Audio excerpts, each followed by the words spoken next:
mbu bagule emisumaali mbu bagule emisumaali kyokka abaana be bonna balokole abaana be bonna balokole Beki mulokole kuganja mulokole aina waneeno omwana ali Canada besonde bagule emisumaali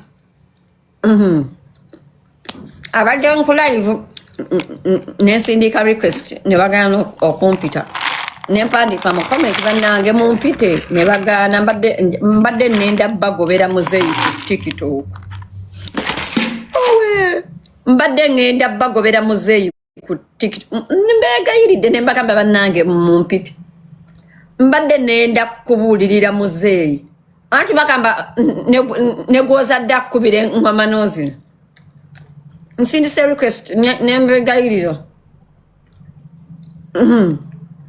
mbadde nenda bagugumulira muzeeyi muzeeyi yajja nkulima asaaga agenda alime yuyo ali mu Masaka lwaki yesiba mu njiri abuliridde enjiri emyaka 9 takagabalanga tagendanga mu ggulu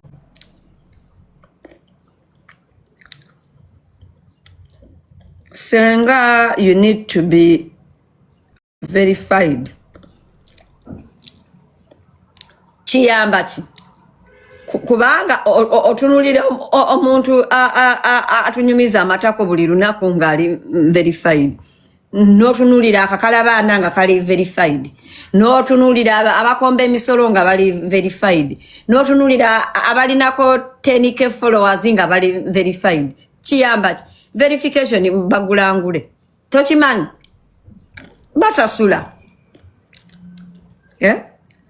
ziga ntako kyogera n'otunulira omuntu tasobola wadde okuwandiika erinnya lye ayina blue tick biyamba ki biyamba ki basasula sente abantu bonna they pay basasula $1 oba 10 oba 2 ne baba verifying. I don't care if I'm verified or not ngenda kuteekako live mujja kujja munda. I don't care if I'm verified or not nenda nkukola live mu recording live mu sharing nenda nkuteekako video mujja ziraba kati ya kiyamba kiyamba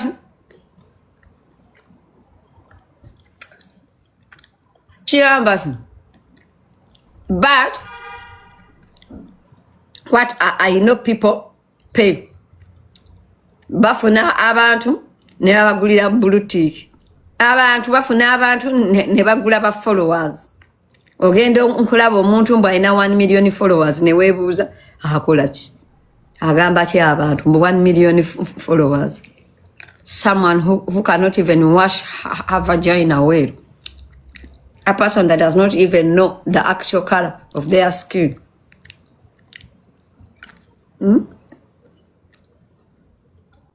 Those are things for uneducated people to think having a blue tick is what you abantu abali verified, and you're like, yeah, I think they deserve to be verified, you know, their engagement, their content,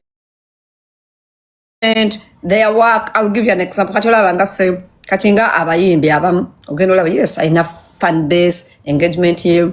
Kati abana nga bola baba Zaira, you know. Nae ogenda no ngo kiremedde konyo sikiremedde konyo. I'm educating people. Yeah, I'm educating people. Na ate kati ogenda no sango omuzina yeah. Verification for what? They pay. Me, I know people. Nalaba ennaku ezo nga aposting simbo bamweza email. Your account has been verified. That is excitement for uneducated people. Kati mbu Uncle Penge naye ngabera awo mbu ngabera excited over a blue tick. Yeah.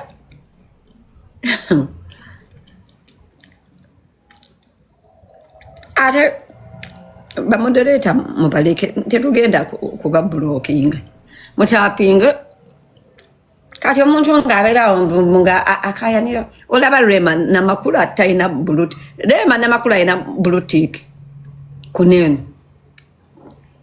Those are things for uneducated kadamas that are excited about life.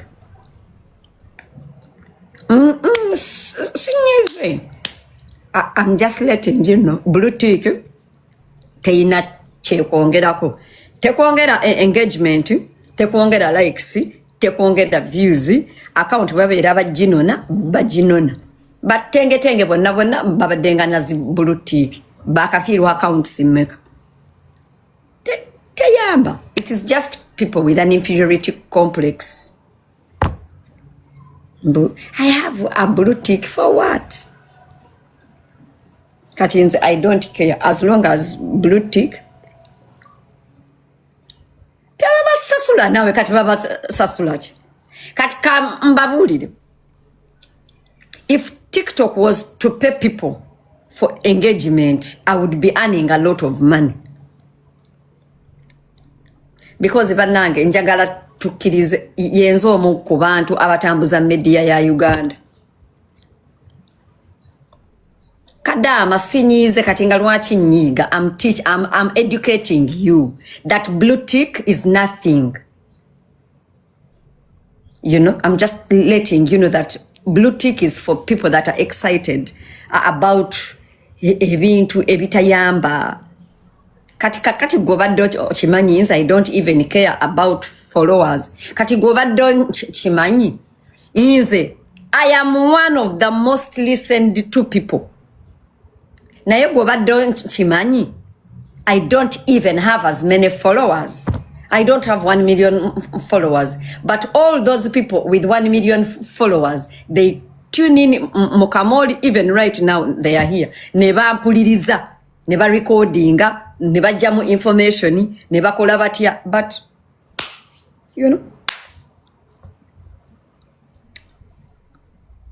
Kadama, banange, when I talk about Kadama, by the way, bakadama ambagala. Nze nina followers bange bakadama, nina bantu abantegeranga bakadama. But when I say kadama, sinti mbeera ntegeeza omuntu akola obwakadama, ntegeeza omuntu ategeera empola. Omuntu ow'amaalo, omuntu ategeera empola, omuntu kale omusiru mu maaso gange, sinti omuntu akola omulimu ogwo. Kale omuntu ali slow, you know. Kati wano Ashley Bwa agambye naawe oli kadama, kati oyo ye kadama. Bobanga olaba Senga sidi kadama oli kadama. Ate buli muntu anyiganga ngambye ekigambo kadama abeera kadama si mu kukola mulimu mu ndowooza, because realistically speaking kadama omuntu kadama ku mikutu ginene ye muntu asinga okukola ekintu ne weebuuza oba yabadde alowooza, because bakola ebintu ebyekisiru, balowooza ebintu ebyekisiru, basalawo mu bintu ebyekisiru, bayima ebyekisiru, kwegamba kadama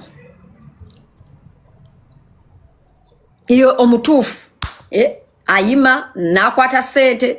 Waliwo omuntu nga akola omulimu gwa bwakadama nenga mu bwongo bwe si kadama, you know, nga muntu mugezi naye ate kadama mu bwongo agenda nakola obwakadama n'avaayo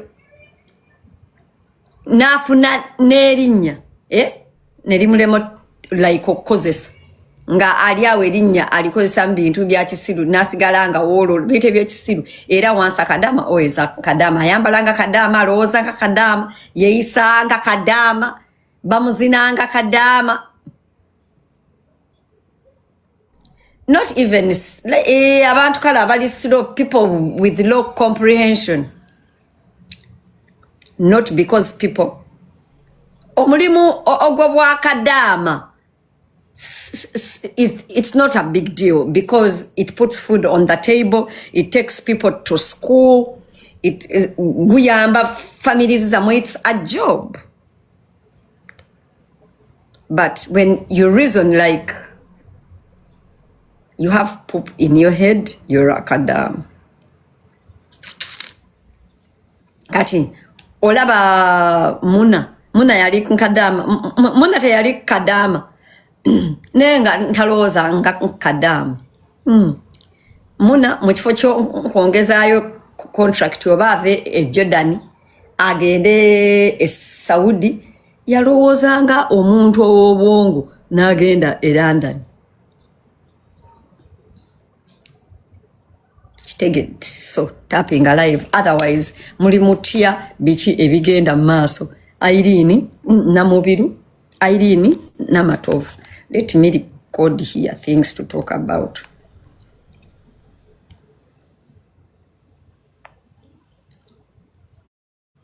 Nenga tetu, okay, Irene Namatovu.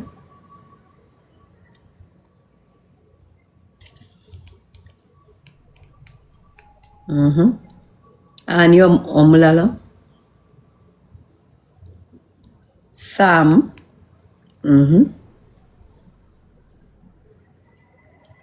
bannange Gia oli kadama with one follower, you're following 65 people. Jangu mo account yo entuufu kadama jangu mo account ye entuufu. Okay, tata wa Becky tetugenda Quinta nga tumwogera coach Mina nga tumwogera coach Mickey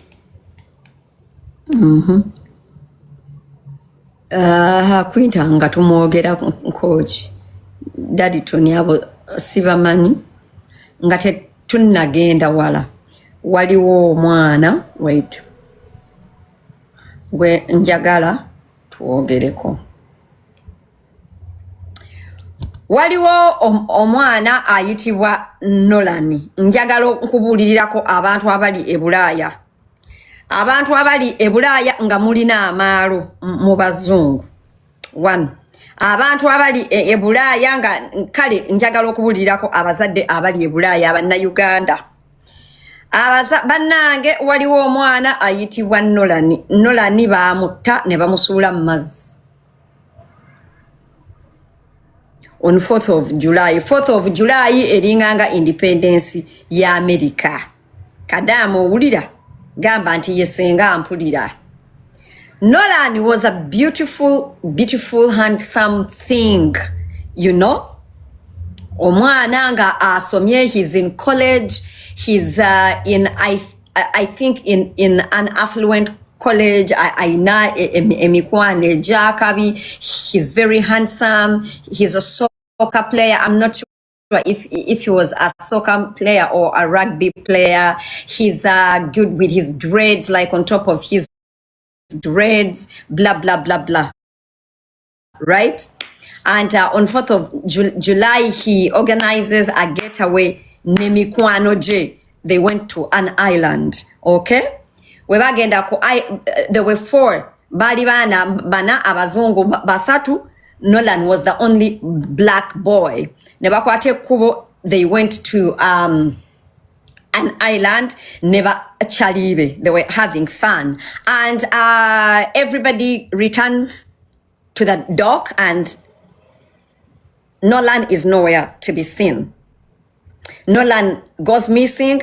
Everyone comes back, docks off and goes home. Nolan is nowhere to be seen. And days after, a search team is, busy and they find Nolan dead. Okay? Bamuja mumazi. And the FBI, the investigations, they say Omwana genuinely drowned, and Babera in a state that is called Mississippi, one of the most racist states, one of the states where black people never get justice, all right? When Nolan goes missing, before even the FBI does anything, before even the kids were called in, all the friends, their parents lawyered up. What do I mean? Their friends, his friends bazadde baabwe, they got them lawyers immediately, even before anybody questioned them. The parents get their kids lawyers, meaning you are not supposed to talk to those children, talk to their lawyers. Before nothing, like I always say, a guilty person has no accuser. Okay? Now, they were giving contradicting stories and answers. First things first, kwegamba ebintu bingi nnyo ebituli bingi.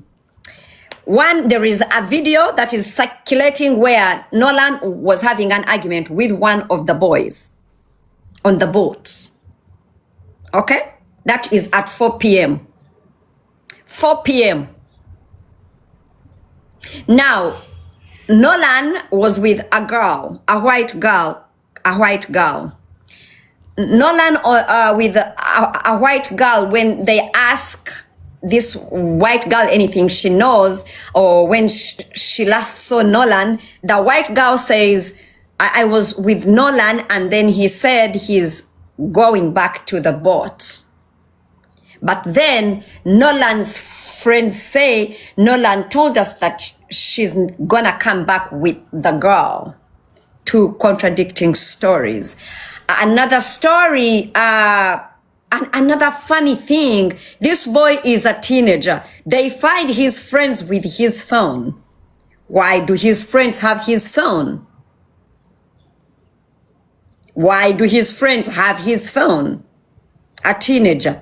I mean, my friends, I'm a grown-ass woman. I'm soon to be a judge. Nobody can have my phone. Why would you be having my phone? That is not dead. Why are you having my phone?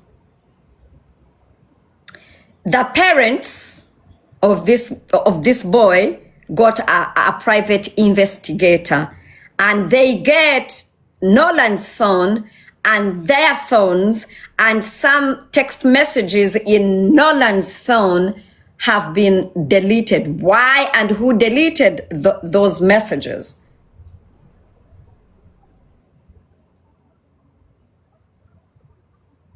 Why are they deleting any messages?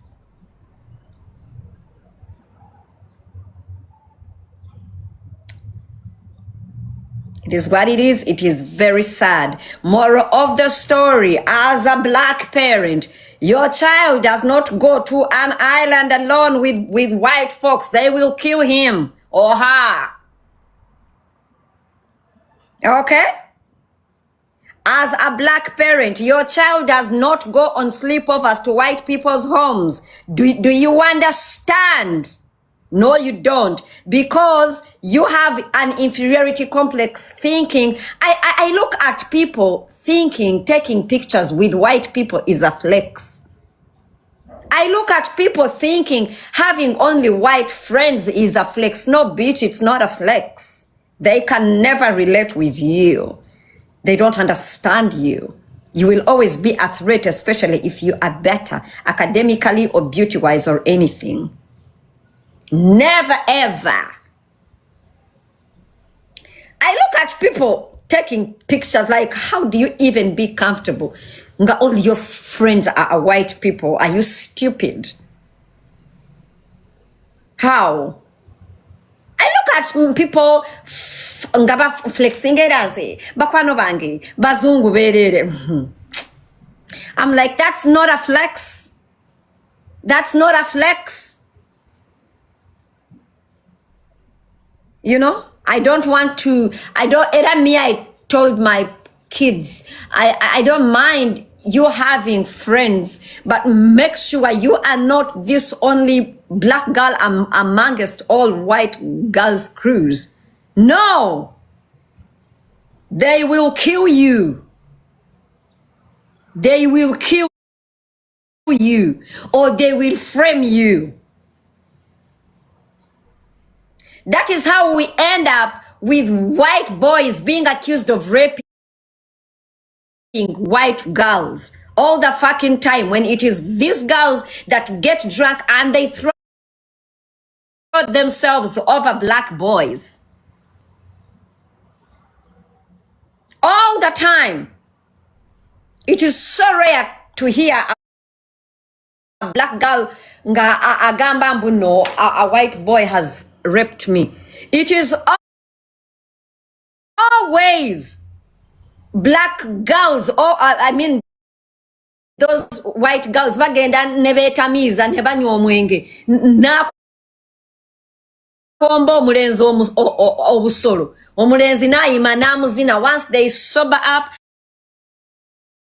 and the boy does not want nothing to do with her, they got to police. The boy raped me.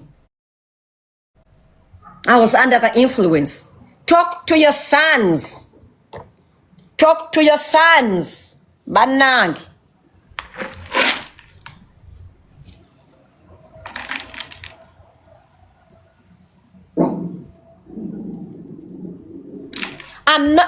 If I was a mother to a son, I would never be comfortable. My boy dating only white girls. I would never be comfortable.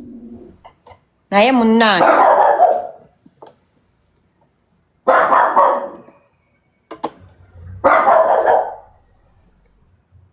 What's making you back, mister? Omwana wabendi akana akalungi akana akali on top of his grades akana akali mwana wabendi bamuse. But you black parents, Ugandan parents, I'm talking to you today. I'm talking to you today.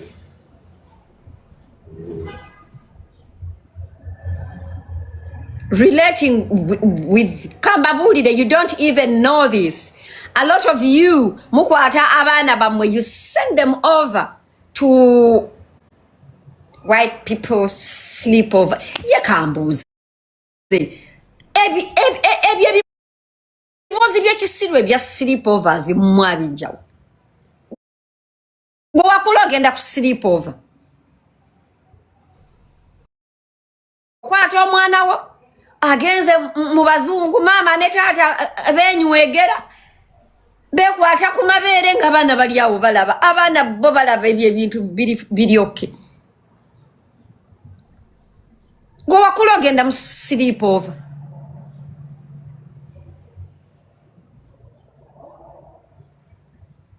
Inze abaana bange bambeeranga wano ku Lusegere sitaani lumu yankema. Nempe emizi n'egyo abaana bange ogumu baguyitanga Julia mizi ogulala nga baguyita Juli mizi. Nchejjusa. Stay with your children. Ate Katonda n'amala akuyamba nga you have more than one child. Let them be each other's company. Bayombe, bevume, balwane, it's okay. That is how all of us grew up with siblings. We fight, but we make up because it's a family. There is a true documentary. Documentary yo Queen ya Jingamba. Waliwo there was a family. Queen ya Jinyumiza. There was a white family.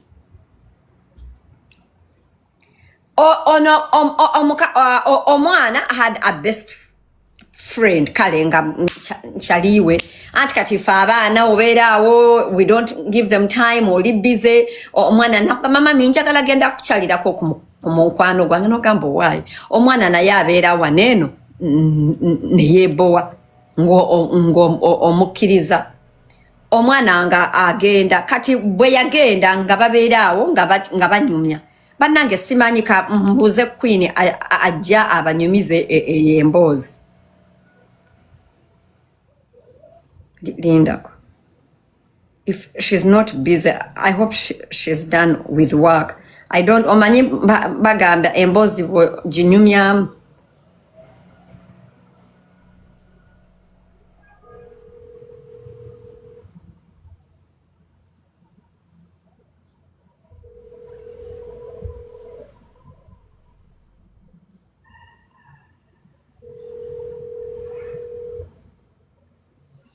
Queen is not picking up. Bwana nzirira nenda muba yitira wano ajibanyumize. Naye nga omwana nagenda bulungi ne communicating nga n'abazadde omwana atuuse nti omwana mmwe. The shit that was happening in that home nga baleeta abaana b'abandi okukola sleepovers. The man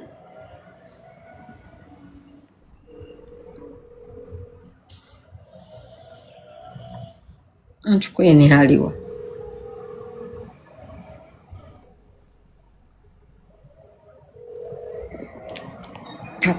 but all in all,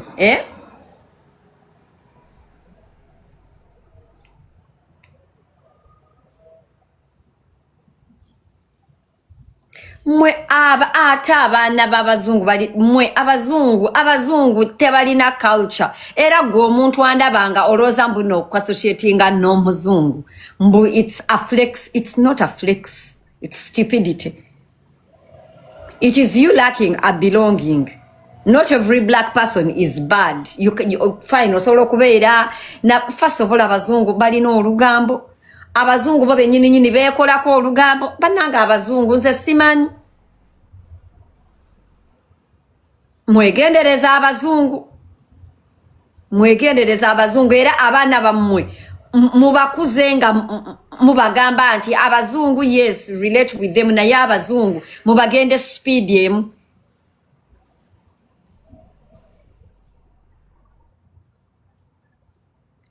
Inze wano taata wa mama bannange sirina kyama kyewaabwe kyesitamanyi okuviira ddala ku maama we ku baganda be ku basajja b'abaganda be buli kimu. Bannange omusajja ayinza okunyumiza n'omutunulira noga bannange gwe Senga wali muddugavu bandi kukuuse kamyu bali balina olugambo.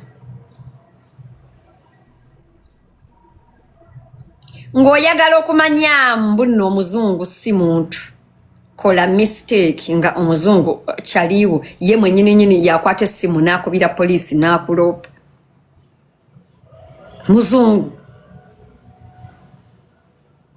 okuba omwana wo omuzungu n'akubira poliisi naye nga omuzungu oyo kyaliwo nga mukwano gwo nnyo best friend we ye mwennyini n'akwata essimu n'akubira poliisi n'abagamba o abusing omwana omuzungu.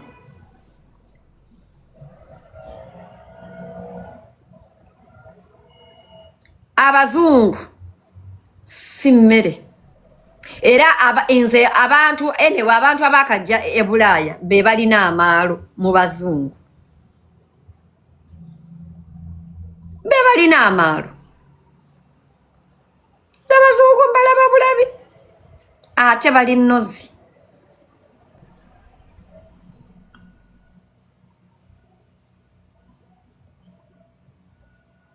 Bannanga abaana bammwe mubabuulirire omuzungu oyina kuriretinga naye ng'oli bwoti liiso limu bwoti.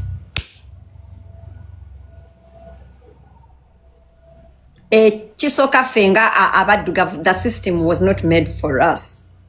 Ndiwo okubategeeza mbu bazadde ba Nolani, they'll put everything. They are not going to get justice for that boy because the system was made for white people. The system was made by white people for white people.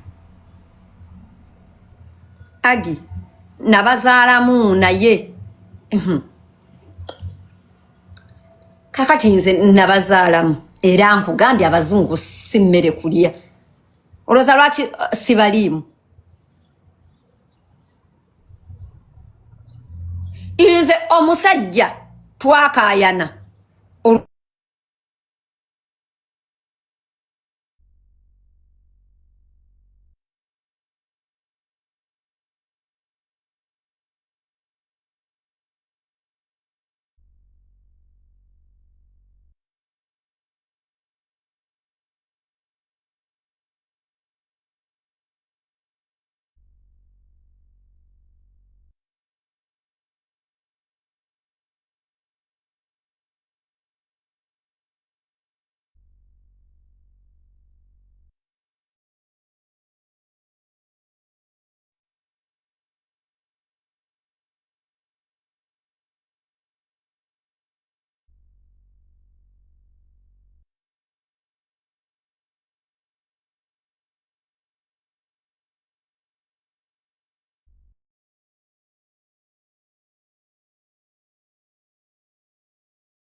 twakayanira ki omuzungu yaŋŋamba abo abaana mbagala okusinga konze nti kyotegeeza waneeno gwe abeera abakuba olw'okukoza ebintu neŋŋamba okuba omwana olw'okubanga tayozezza bintu it means tomwagala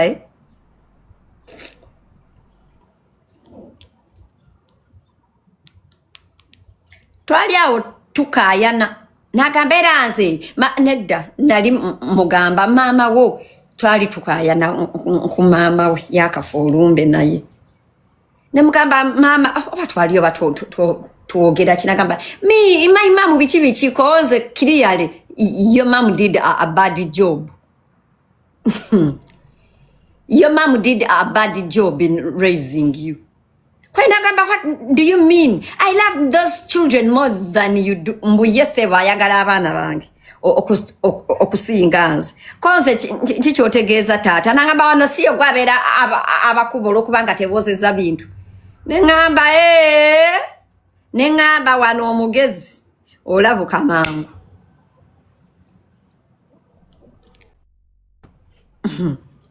mu abazungu kati golaba ekyo yakiŋŋamba alabika ewaabwe yali yandalaasa ddanga bwe nkuba abaana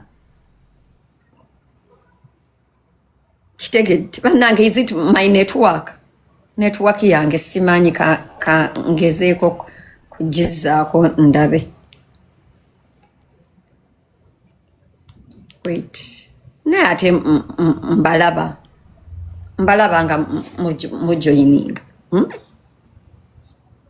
mwegendereza abazungu fe twazaala mu bazungu naye bannange n'okuzaala omwana mu muzungu obeera kabasa ekisooka toligenda mu kooti kukayanira mwana na muzungu n'owangula gwekyo obadde okimanyi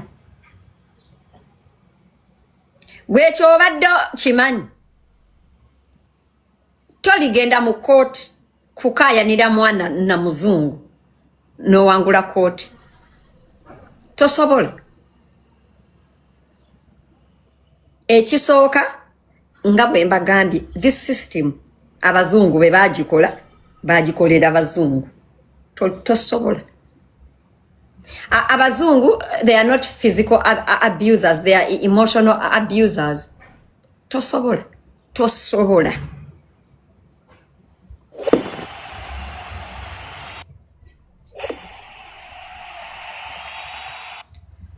Senga nga Cora got her kids.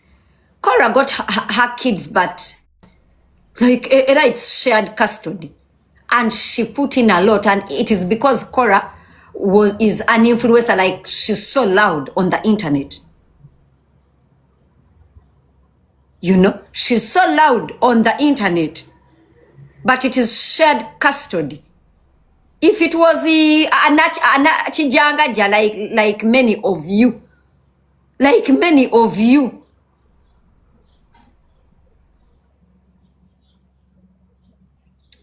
nagamba omuzungu nemugamba eranze omuzungu sikayana naye tetukayana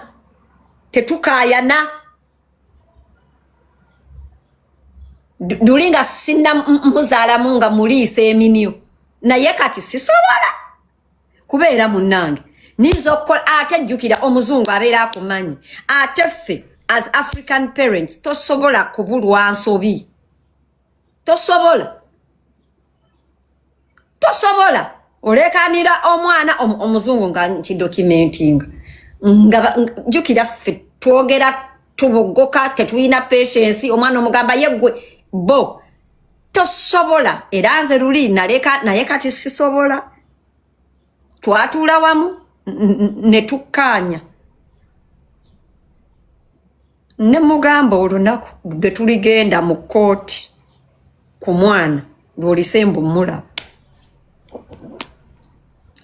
namugamba olunaku lwe tuligenda mu kooti okukayanira omwana olimanya waya mwasingo mavi olimanya lwaki wansanga mwasingo mavi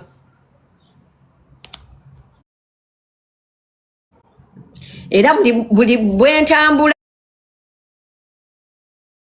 n'oyo omwana naddala n'engenda mu Africa abeera ku bunke abamanyi omwana we mututte mu Africa tagenda kudda. Muzungu era nzi ndi wa mukisa tetukayanira mwana tetukayana era n'ekintu ekina tukayanya either ye azibiriza eriiso oba nze nzibiriza eriiso bintu bingi nnyo ebiyinza tukayana tagoberera schedules abeera mental picking omwana ku ssaawa bwe ziti ayinza okukubira ekiro n'agamba anona mwana naye nga yabadde menti munona misana kati abantu abasinga ebyo bye bibakayanya naye nze sikayana naye bwangamba ne bwankubira ku ssaawa mmeka nona mwana mugamba kale taata munoni oba bwe mugamba oyinza omukime enkya kasita agamba nedda mugamba kale jangu sikayana naye.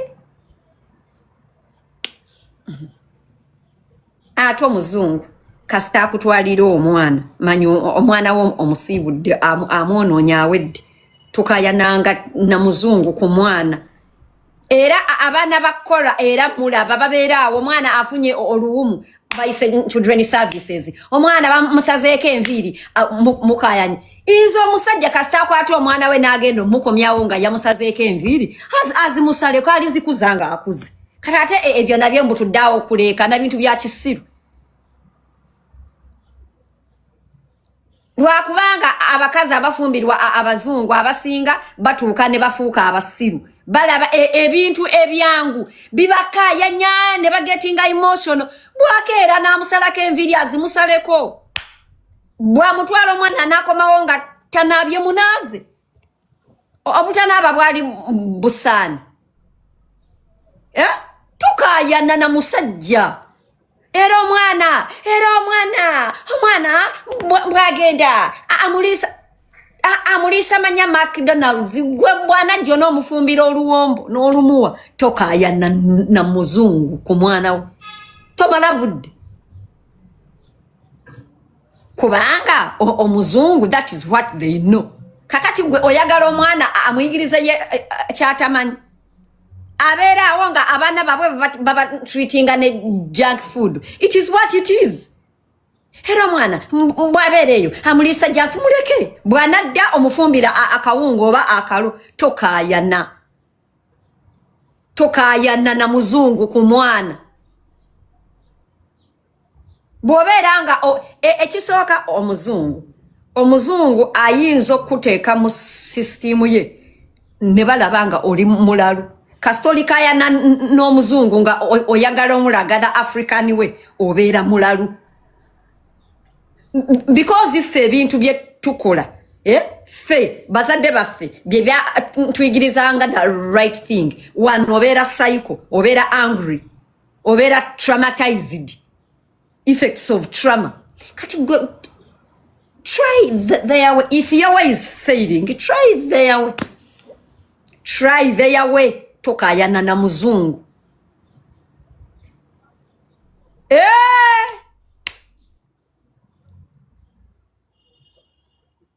tokayana na muzungu otherwise they are going to label you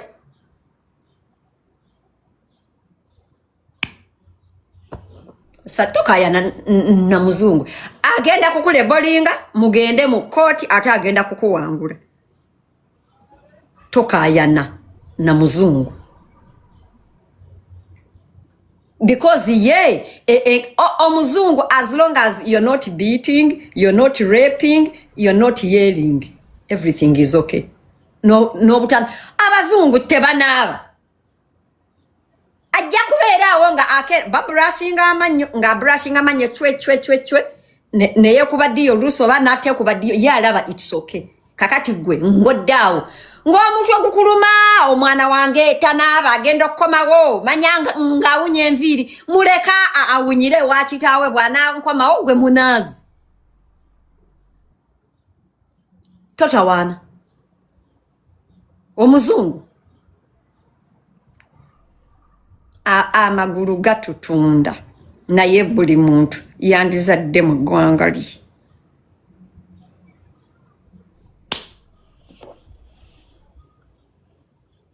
Amagulu gatutunda naye buli muntu yandizadde mwe obera n'omusajja mu nnyumba museka mu luzungu mukayana mu luzungu musikina mu luzungu muyomba mu luzungu munyiga mu luzungu mulya mu luzungu mupama mu luzungu mutuma mu luzungu.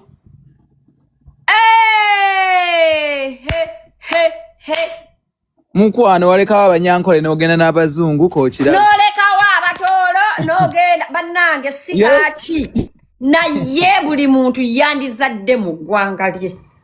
Not even mu Munnayuganda bannange lwakubanga ebitundu by'ekyama bitutunda. Omuganda yandizadde mu Muganda, Omukiga n'azaala mu Mukiga. Yes. Because all of us have a culture where we are coming from. Obera n'Omuganda nga oli Munyankole obuuza ositamye Abaganda bafukamira. Omusajja emmere ogimuwa oyimiridde. Omutolo obeera osikina mu lutolo nga mutolo munno buli kisikino akitegeera. Okitegeera. Okusikina ebintu omuntu by'atamanyi. Olwo okusikina ebintu omuntu by'atamanyi n'otandika okwesikinya. BTT, you kidding me? Nabye nnyo. Ddala okikakasa bakutta. Ddala okikakasa bakutta. Notandika okwesikinya mu birimi omuntu by'atategeera. Mmanyi biki oba oli mukunvu. Mbadde njagala ogyeko ku live. Nina akantu ke njagala like ojjukira the other documentary of omwana eyagenda sleepover. I was talking to people about sleepover, but I don't want to recollect, like to retell it. You know the exact story.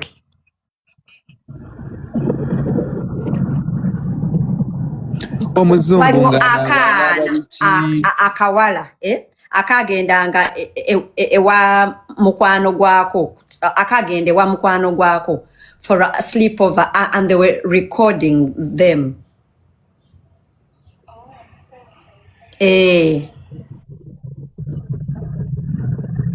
Ne muzunga mu tribe. I wanted you like ojigamba abantu because ndi ku live I was telling them about sleepovers, you know, oli musajja muganda ogenzo wasizo mukazi omutega behaviors like abagenda like stuff that happens sleepovers, and you don't expect your mukazi omukigo kuutula bwakutula ndobera surprised. Aunt Queen agenda kujja abanyumize mbadde mbagamba obeera osikina mu Lukiga nga mukiga munno nga buli kisoko akiwulirira wano n'ogenda obisikinire omuteeso tajja bitegeera.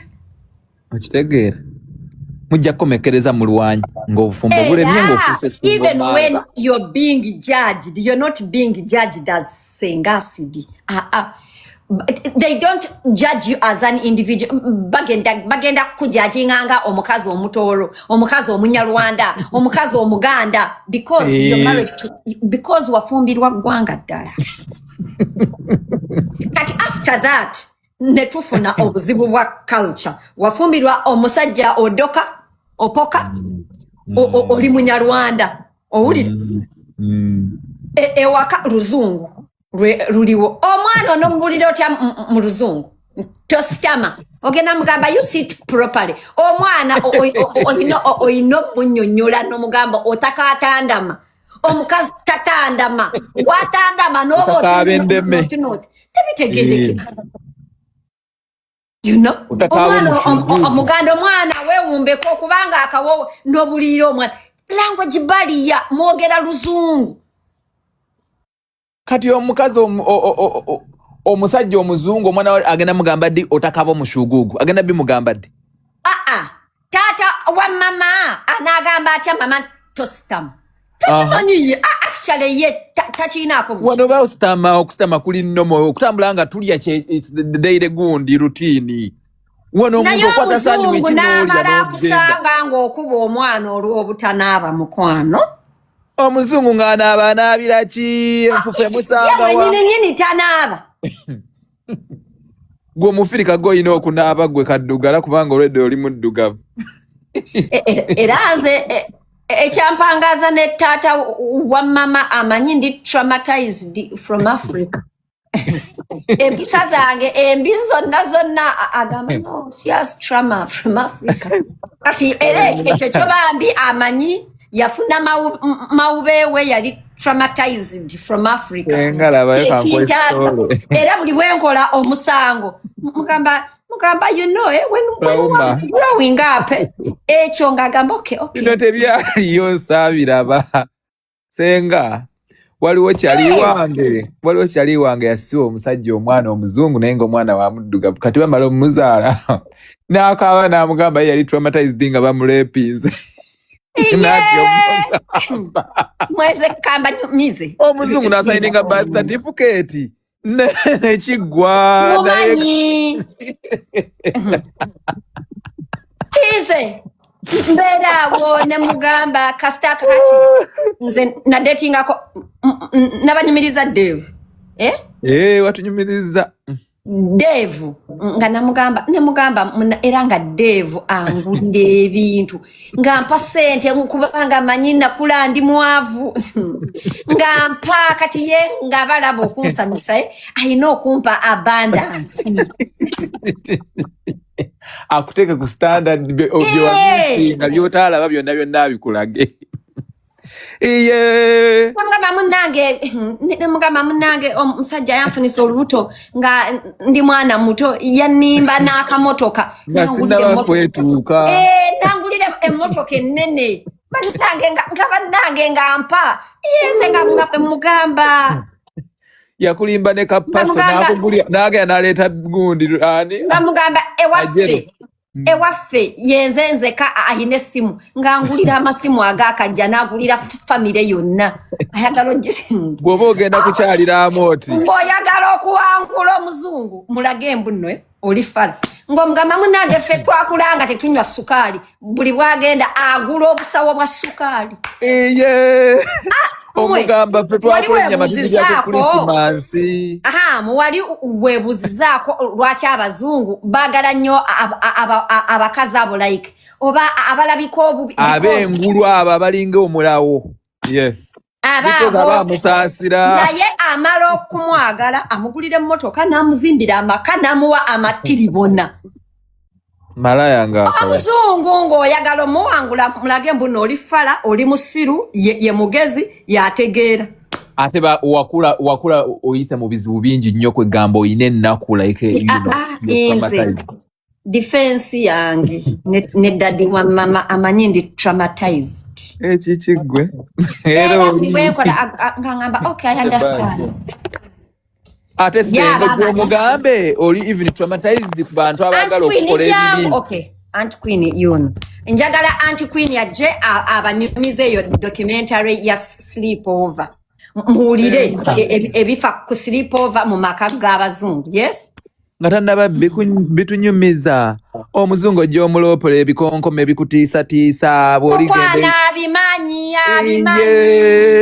era mubeere eno nga munvuma nankubira nambuuza oli bulungi n'omuloopera namugamba ndi traumatized nambuuza nkugulireyo ku champagne nti ye nkutwaleko ku vacation nti ye Aunt Queen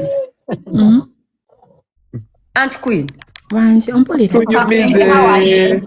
I'm okay, how are you? Fine. Munange mbadde wano nga we are talking about the story of Nolan Wells. Nga I'm talking to black parents about trusting abana babwe ne white communities and somehow embozia sleepovers nejja ku bintu kale ebingi byenyumizaako ku sleepover. By the way nenda banyumizaako ne kumboze endala of black to black sleepover but ne banyumiza sleepovers ez'abazungu with black children Nengezaako kubanyumiza that documentary. And I'm like, nedda, leka nkuyite ogibannyonnyole. Ne bano bwe batutte ku vacation ne bamutta wabirabi. Ye tubadde twogerako. Anti kwini wamma tunyumiza olwatuuka. Antuule. Mukkiriza olwaleero olabikireko mu kamera. Iye ninze. Tubadde tukumisa nga weekweka nkujjayo mu kamera. Anyway, ziri bbiri. Kati the first one, ono the parents, like, or maybe no twemanyi katugambe kati, you know, Cheryl's friends biki ebyo tumanyi the parents. 11-year-old omukyala ng'awaayo omwana to go for a sleepover bulungi nnyo. Maama w'omwana yennyini they had installed a camera in the bathroom. Omwana agenda okunaba on 3 different incidents nga bamukuba ebifaananyi mu recording nga biki. Kat that last time when they were arrested, inga omukyala aweereza boyfriend we message nga amugamba I have a gift for you ewaka. Kitegeera nga amuweereza obufaananyi obw'omukinaabiro bwajje off the camera. Era actually the guy was arrested for having lots of, like, you know, child POR. Got the second one, oyo yali mukulukuluko, like nga bono gamba Ahmed's age 14, you know, 13, 15. Nga bagenda for sleepover, nabo beemanyi, nga the dad has, you know, nga baba organizing the matching pajamas na buli kimu ekyo. Kati batuuka, there were, I think, around 6 girls or so, nga bagamba agenda bakolera mango smoothie. Bwakola mango smoothie nga buli omu amuwa Ataddemu omwenge. Balowooza maybe blender teyakoze bulungi. Eyiye ng'agigaana ng'agiyiwa. Bagenda mu buliri okwebaka. The guy kept coming to their bedroom okucheckinga we beebase.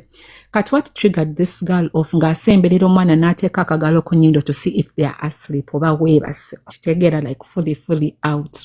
And she began feeling funny. So she gets her phone and she texts the mom, Gamba, I don't feel so okay. Jango onchime. This is like at 1 a.m. Gamba nyinza obutakuddamu naye jango onchime. The mom comes. Gajane ba mama babali abalala abana.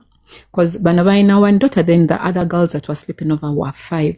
Nga bajja babakima balinga even nga tebasobola kuyimirira nga bali wiko wono nga alinga ategeera nga babavuga straight to what?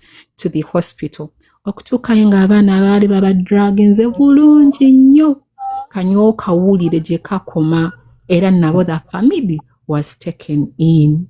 Era ffe tetukkiriza sleepover. Wadde! Kati Queen baali baagala abaana passinga out ndowooza baba bakwata video baba bakozese. Oba video, oba babambule, oba babakozesa ebintuntu. Because the other parents.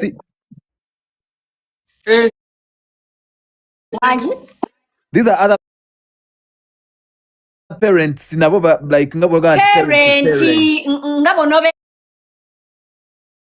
era n'omwana wo nga ina bakukwano be.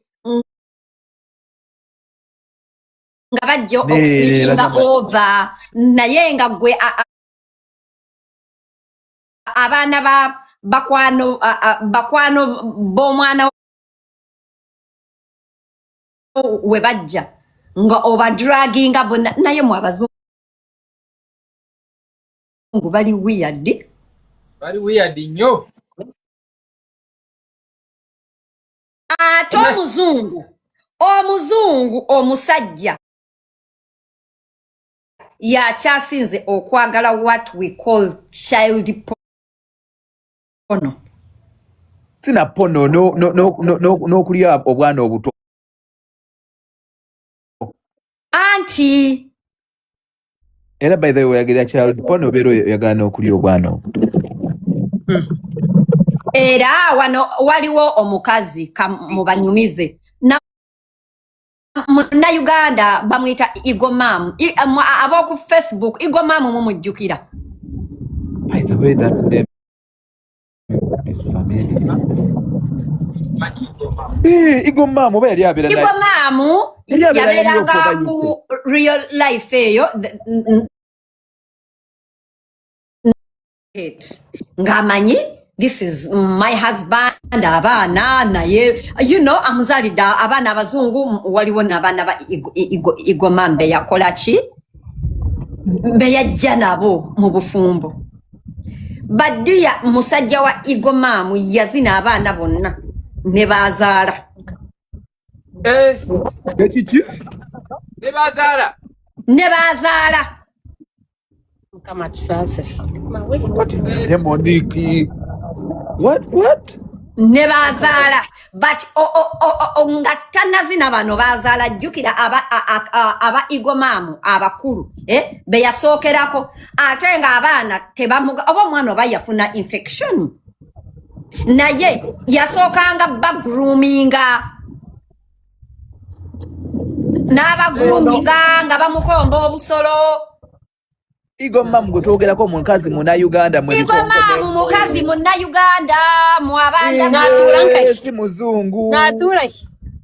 oba ali UK oba America oba mu America oba mu Europe eyo abeera UK either UK oba Europe, one of the two I think mu Europe because T Adams yava mu America n'agenda omukyalira.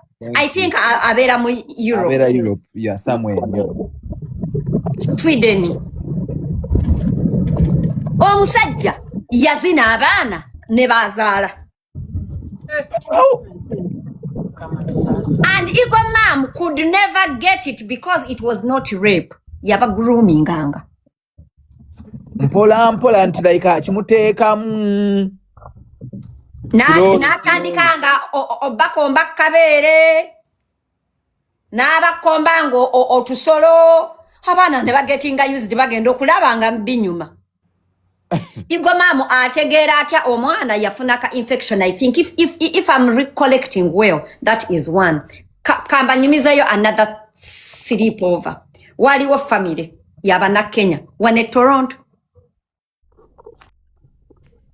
Abaana nga bagenda ku sleepover kati nga omukazi yalina mulamu we like nga bonobeera ne mugandawo n'afumbirwa nga oyina omwana omulenzi naye nga ogamba nenda kukola genda ewa mulamu we like you sleep over kati omwana n'atuuka nga takyayagala kumbe mulamu had a brother also nga abeeraawo. Meanwhile, it felt safe. Ate abazadde tugenda ne tugamba nothing can happen. Muwala kumuwala, it's okay. You know they are friends. Mulenzi ku mulenzi. Kumbe muganda wa mulamu omulenzi yali yarapingo ono mwana omulenzi emabega. Yamukwata. Bana Kenya. Mukitegedde. Senga.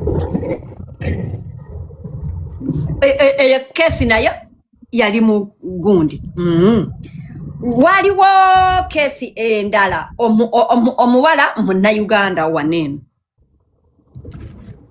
nga aina chaliwe mu Eritrean omuwala nga nedda omuwala nga Munnayuganda aina mukwano gwe nga mu Eritrean Eritrean yoyo nga aina exiwe muna Kenya nga bayawukana kati ono muwala Munnayuganda bamuyita Momo nga ali ku kizimbe kimu nga omwana we is friends with omwana wono kati oluusi nga they take turns ono nagenda ku sleep over upstairs of ono najja that day nga bakwata omwana w'Omunnayuganda Momo agenda upstairs for a sleepover. Momo akeera Momo aina boyfriend nedda boyfriend wa Momo came to sleep over ewa mumu kati onagamba omwana leka agende upstairs ewa mukwano gwe you know because it was she was a single mother mwana we ali 2 over 3-4 years kakamba nga basula in the same bed nagamba nedda n'agenda okola ki okwebaka mukwano gwe nazukuka in the morning abaana n'abawa breakfast n'alinda momo omwana oyo bambi I'm forgetting her name. It was really a tragic story akwate kubo alinda banone ono after breakfast kati ono azuka jukira yasuziza boyfriend azukuka bamuwadde kako kumakya boyfriend anabya agenze kati ona akubira mama wa friend amugamba halo mwasuze mutya muli bulungi nagamba tuli bulungi basuze bati abo nagamba basuze bulungi naye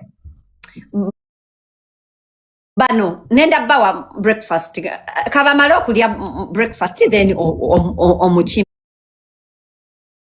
intiye ngaba malo kulya ono nga busanga kamba mamaza okulya breakfast ngakambe nga nedda ono nga tanadda mukuba naibanga mukubiranga mugambo waya bana bano bamaze okulya breakfast naye omwana olumaze okulya breakfast asesemye ate bwa mazet olina gamba asesemye na agamba ka nzije nkole ki munone you know but Banis, yes omwana was called Banis oyo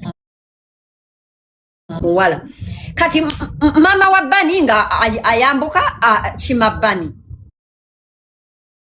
nga yesesemedde nga amukwata nga amunasa n'omwana yenna nga aweddemu amaanyi amuteekaawo agamba amwebasawo mu ntebe agenda okufunira omwana olugoye omwana nga afuuse kale omwana nga alebedde omwana ensingo ng'eri bweti akubira omukazi nga mugamba omwana wange abadde ki ne nga ajja upstairs nga bakubira ambulance ne yakati obanga bakubira ambulance obanga kale ne balwawoko bakubira omuntu ajje oba bakubira ambulance oba ambulance oba yalwa bafuna uba nga bayita uba nga bateeka mu mwana yukira kasta ogendera mu uba tebakwanguyira ngo omuntu agenze mu ki mu ambulance. Yes. Mama omwana asitudde omwana nga waggule at that point nga bajja bamuyitako nga bagamba munyamba omwana wange agenda kati waliwo nasi nga mugambo wayi nga bagamba munyambe gwe mugamba situ jukira ffe wano bwe tugenda mu emergency nga yegwe naye atandise okufuna signs and symptoms ezono olwamutuusa ye nga bamuddusa nga naye bamumujjako oyo ye bamu airliftinga okumujjaawo ku ddwaliro nga bamutwala ku Sick Kids Hospital ddwaliro ly'abaana wano like did specialized munange nga bakwata Bani nga tugenda mu lumbe nga banange nga twebuuza omwana wa bendi abadde ki owulira investigation nga egwawinga maaso nga bagamba obutwa bwabadde mu Syria. Owulira? Syria. Senga. Gye bawadde abaana. Nga bagamba omwana obutwa Syrian yateeka obutwa mu Syria. Jukira n'omwana w'ono naye yalidde.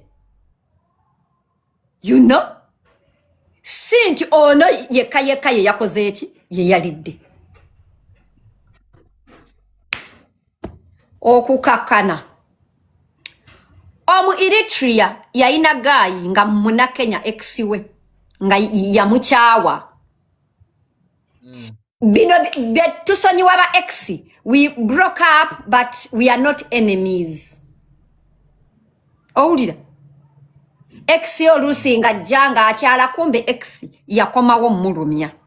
Era ono omwana Bunny was just collateral damage. Bunny was not meant to die. Omwana wa neighbor yali meant okufa. Omwana wa ex.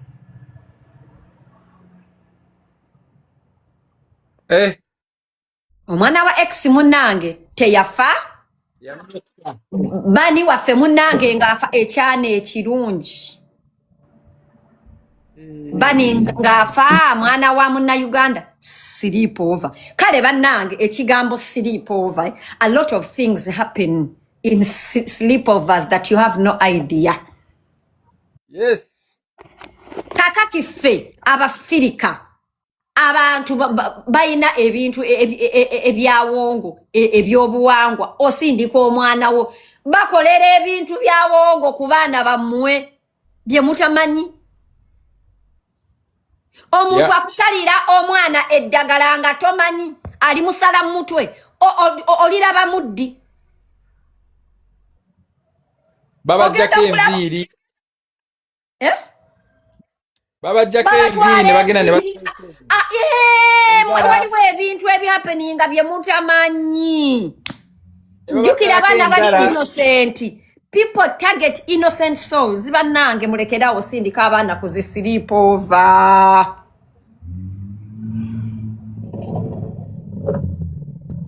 Mbabulira. Si birungi yadde. Wadde naakamu mwegendereze sleepovers. Senga oli mutuufu.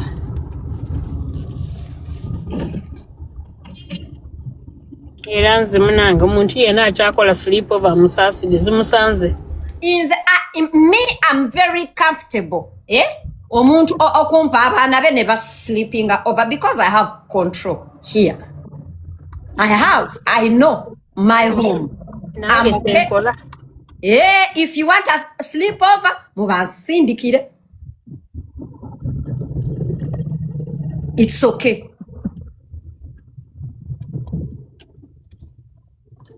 Mwana wetu byorobi.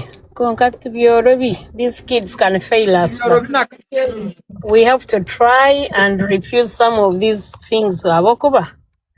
Bannange abaana tubakuze nga bazadde baffe. Gwe wagenda ddi ku zi sleepover era ne we twakulira. Abantu abagendanga okukyala manye wabasenga gundi abaana bezinanga.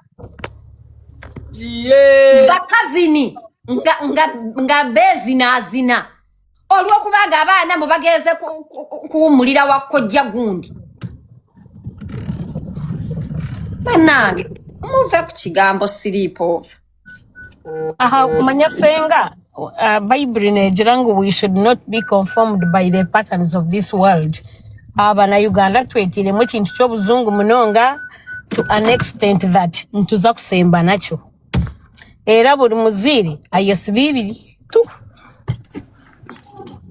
Bannanga abaana okolako ky'osobodde. Yes. But you have to keep, abaana okolako Senga, you have to keep fighting Don't let these kids take advantage of you. Don't let these kids be manipulators, because our kids can be manipulators. You have to stand your ground as a mother, as a father. Ate n'ekirala abaana balinga basajja. Yes. Once you allow something, when you start it, finish it. is waliwo emboozi that cannot even be brought up in my house. Sleep over how? How? They know the answer already. How? Yes. I have raised 6 children in America. There is no sleepover. They cannot. They know better. Konka abantu bona betire mwaka hujeka America nibeija kurwemara. Buli muzibi. Banange. Inze waliwo ebintu mbwati sleep. Anyway, that conversation can't even come because answer bajimanyi. They can't even bring it up. Me too, Senga. Era mami kakati waliwo wano kakwano ka Ami. I was like, Mommy, my friend bichi, I know, Mommy, you said no sleepover bichi naye nsobola kugenda ne nkyalirako mukwano gwange misana konze gamba mama wa mukwano go ankubire mukwano go aliweruka mu kujja wano. Yes. Mukwano mwegendereze